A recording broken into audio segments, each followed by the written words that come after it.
क्या सिविलियंस का trial military courts के अंदर हो सकता है? इस क्वेश्चन के ऊपर सुप्रीम कोर्ट की कॉन्ट्राडिक्टरी जजमेंट्स मौजूद हैं। पहले 2023 के अंदर सुप्रीम कोर्ट ने सिविलियंस के मिलिट्री कोर्ट्स के अंदर ट्रायल को इलीगल करार दिया, लेकिन सुप्रीम कोर्ट ने 2025 में इस डिसीजन को ओवरटर्न करते हुए इसी ट्रायल को लीगल करार दे दिया। So let's see the reasons कि जिनकी बुनियाद पर पहले सिविलियंस के मिलिट्री ट्रायल को इलीगल करार दिया गया और बाद में लीगल कहा गया। So in 2023 after the riots of May 9, जब एक्यूज को एंटी टेररिज्म कोर्ट के सामने पेश किया गया फॉर देयर ट्रायल, सो वहां पर आर्मी अथॉरिटीज ने एक एप्लीकेशन मूव की before the anti terrorism court that these accused should be tried before the military court. और एंटी टेररिज्म कोर्ट ने इस एप्लीकेशन को मंजूर करते हुए उन एक्यूज को आर्मी अथॉरिटीज की डिटेंशन में हैंड ओवर कर दिया।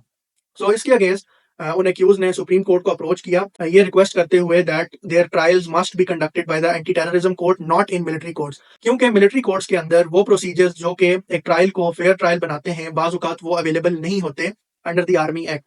क्योंकि कॉन्स्टिट्यूशन बाज इदारों को ये इजाजत देता है कि वो अपने मेंबर्स का डिसिप्लिन मेंटेन करने के लिए उनको कुछ फंडामेंटल राइट से डिप्राइव कर सकते हैं under their law. So which means कि अगर सिविलियंस का ट्रायल भी मिलिट्री कोर्ट्स के अंदर होगा, so they will also be deprived of certain rights. So based on these grounds, petitioner की सुप्रीम कोर्ट से ये रिक्वेस्ट थी to declare their trial in military courts as illegal. So supreme court ने इस ground को देखते हुए ये अपहोल्ड किया that the civilians they cannot be tried in military courts because Article 8 sub clause 5 Constitution की it says that the fundamental rights they cannot be suspended in any way until and unless there is a proclamation of emergency, और वो इस case में नहीं है। सो supreme court ने army act की वो प्रोविजंस जो कि सिविलियंस का ट्रायल मिलिट्री कोर्ट्स के अंदर अलाउ करती थी, उनको स्ट्राइक डाउन करते हुए सिविलियंस का मिलिट्री कोर्ट्स के अंदर ट्रायल इलीगल करार दिया।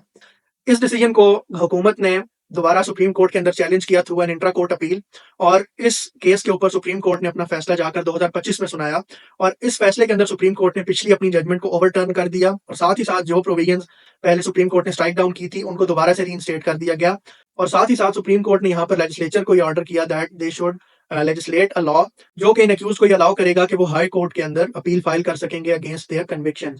सो नाउ जो मिलिट्री कोर्ट्स पहले हाई कोर्ट के जुरिसडिक्शन के अंदर नहीं थी, they are now under the jurisdiction of high court, which means कि हाई कोर्ट मिलिट्री कोर्ट के अंदर किए गए ट्रायल को दोबारा से रिव्यू और असेस कर सकते हैं।